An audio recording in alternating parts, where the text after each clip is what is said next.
சங்கதி 24 செய்திகளோடு இணைந்திருக்கிறீர்கள். விரிவான செய்திகளுக்கு செல்ல முன்னதாக முதலில் இன்றைய நாளுக்கான தலைப்புச் செய்திகள். பிள்ளையானை சந்திக்க முன்னாள் எம்பியை தூதனுப்பிய ராஜபக்சர்கள். அர்ச்சுனா எம்பி வந்தால்தான் எங்களுக்கு முடிவு கிடைக்கும், சாடும் மக்கள்.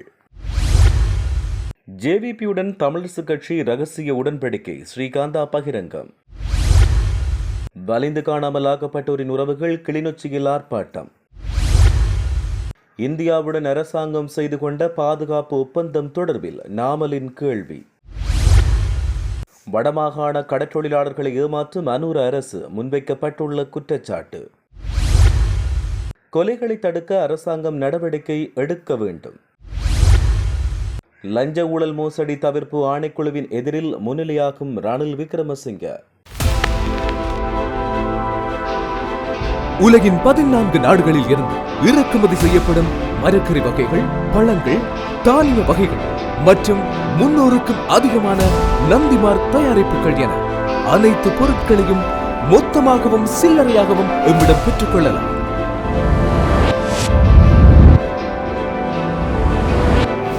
VSCO கேஷ் அண்ட் கேரி என்றும் உங்களுடன். தொடர்பன விரிவான செய்திகள். உயிர்த்த ஞாயிறு தாக்குதலுக்கு பின்னால் அரசியல் அதிகாரத்தை இலக்காக கொண்ட ஒரு கொடூரமான குற்றம் இருப்பதாக ஆளுங்கட்சியின் சபை தலைவரும் அமைச்சருமான பிமல் ரத்நாயக்க கூறியுள்ளார். தற்போது தடுப்பு காவலில் உள்ள முன்னாள் அமைச்சர் சிவனேசத்துறை சந்திரகாந்தன் என்ற பிள்ளையானை சந்திக்க ராஜபக்சர்களின் தூதரக முன்னாள் நாடாளுமன்ற உறுப்பினர் பாடுபடுவதாகவும் அவர் கூறியுள்ளார். நிவிதகல பகுதியில் இடம்பெற்ற நிகழ்வொன்றில் அவர் மேலும் தெரிவிக்கையில், முன்னதாக உயிர்த்த ஞாயிறு தாக்குதலின் மூளையாக இருந்தவர்கள் குறித்த சந்தேகங்களை நிரூபிப்பதற்கு இராணுவம், போலீசார் மற்றும் பாதுகாப்பு படையை வழிநடத்தும் திறன் எங்களுக்கு கிடைக்கவில்லை. ஏனென்றால் அந்த குற்றவாளிகள் முன்னாள் ஜனாதிபதிகள் மற்றும் பிரதமர்களாக இருந்தார்கள். இவற்றை அடக்குவதற்காக குற்றப்புலனாய்வுத்துறையின் 750 அதிகாரிகளை ஒரே நாளில் இடமாற்றம் செய்ய முன்னாள் ஜனாதிபதி கோட்டாபய ராஜபக்ஷ ஏற்பாடு செய்தார். இன்று இது தொடர்பாக 2 பேரை போலீசார் கைது செய்துள்ளனர். விடயம் இப்போது மிகவும் தெளிவாகி இருக்கிறது. பவனதீவில் 2 போலீசாரை விடுதலை புலிகள் கொன்றதை காட்ட அவர்கள் அந்த அமைப்பின் ஆடைகளை விட்டு சென்றனர். இதன் பின்னணியில் பிள்ளையான் சமீபத்தில் கைது செய்யப்பட்டார். இப்போது பல உண்மைகள் வெளிவந்துள்ளன. இதன் காரணமாக விரைவில் உண்மையான குற்றவாளி வெளிவருவார். மேலும் பிள்ளையான் கைது செய்யப்பட்ட பின்னர் ரணில் அச்சத்தில் அதிகமாக கழிப்பறைக்கு சென்றிருக்கக்கூடும். இதன்படி முன்னாள் அரசாங்கத்தால் இப்போது பிள்ளையான் ஒரு தேச பக்தராக மாற்றப்பட்டுள்ளார். மக்களின் அனைத்து எதிரிகளும் இப்போது அரசாங்கத்திடம் தஞ்சமடைய தொடங்கியுள்ளனர். இலங்கை வரலாற்றில் மிக கொடூரமான குற்றத்துக்கான மூல காரணத்தை வெளிப்படுத்த பிள்ளையான் இப்போது காத்திருக்கிறார். எனவே நாங்கள் ஒரு குழந்தை அரசாங்கம் அல்ல. கடந்த 5 ஆண்டுகளை விட இந்த மாதத்தில் அதிகமான போதைப்பொருள் கைப்பற்றப்பட்டுள்ளது.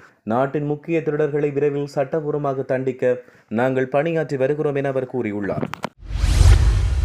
அர்ச்சுனா வந்தால்தான் எங்களுக்கு முடிவு கிடைக்கும் என கொடிகாமம் சந்தை வியாபாரிகள் தெரிவித்தனர்.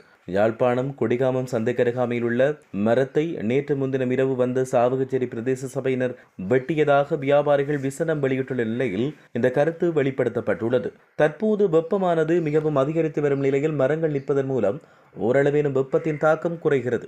இவ்வாறான சூழலில் மக்களின் கருத்தை மீறி மரத்தை வெட்டியதாக அவர்கள் குற்றம் சாட்டினர். அத்துடன் சந்தையில் சேர்கின்ற கழிவுப் பொருட்களை உரிய முறையில் பிரதேச சபையினர் அகற்றுவதில்லை என்றும் குற்றம் சாட்டியுள்ளனர்.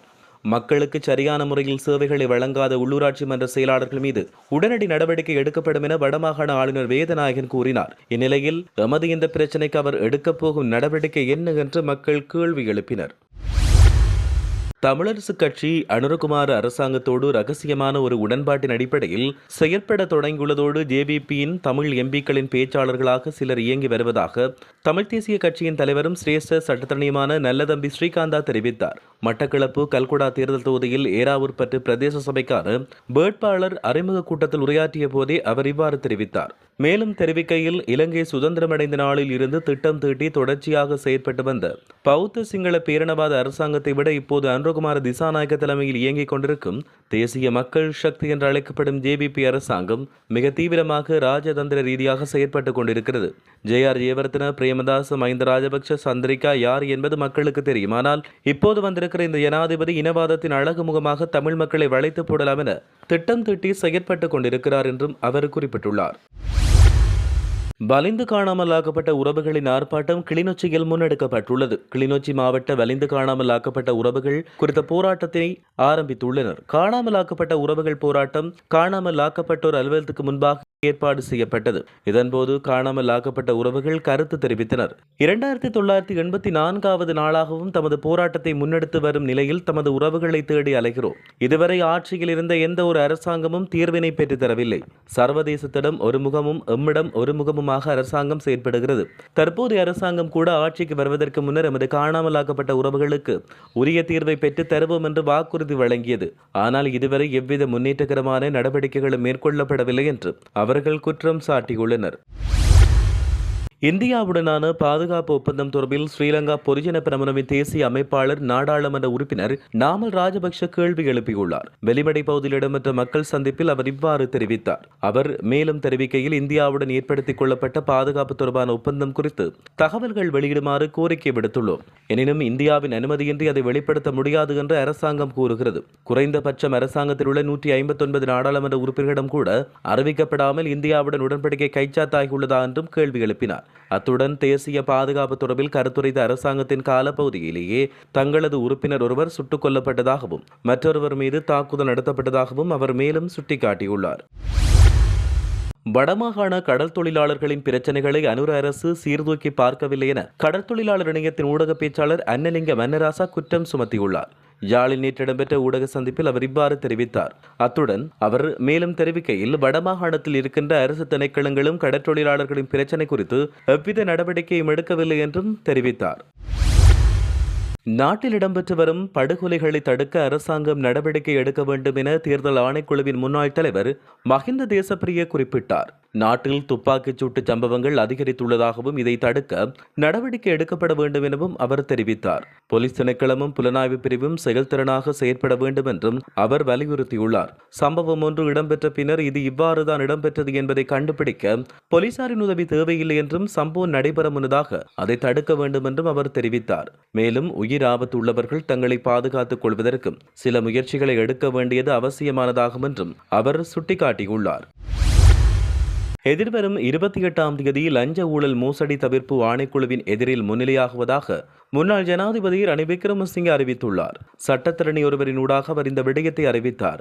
எதிர்வரும் 28ஆம் தேதி பிற்பகல் 2 மணியளவில் தாம் இவ்வாறு ஆணைக்குழுவில் முன்னிலையாவதாக ரணில் விக்ரமசிங்கே அதிகாரப்பூர்வமாக அறிவித்துள்ளார். அண்மையில் கைது செய்யப்பட்டு தடுத்து வைக்கப்பட்டுள்ள நாடாளுமன்ற உறுப்பினர் சாமரசம்ப தசநாயக்க கைது செய்யப்பட்ட சம்பவம் தொடர்பில் ரணில் விக்ரமசிங்கே வெளியிட்ட கருத்து தொடர்பில் வாக்குமூலம் ஒன்றை வழங்குமாறு லஞ்ச ஊழல் மோசடி தவிர்ப்பு ஆணைக்குழு அறிவித்துள்ளது.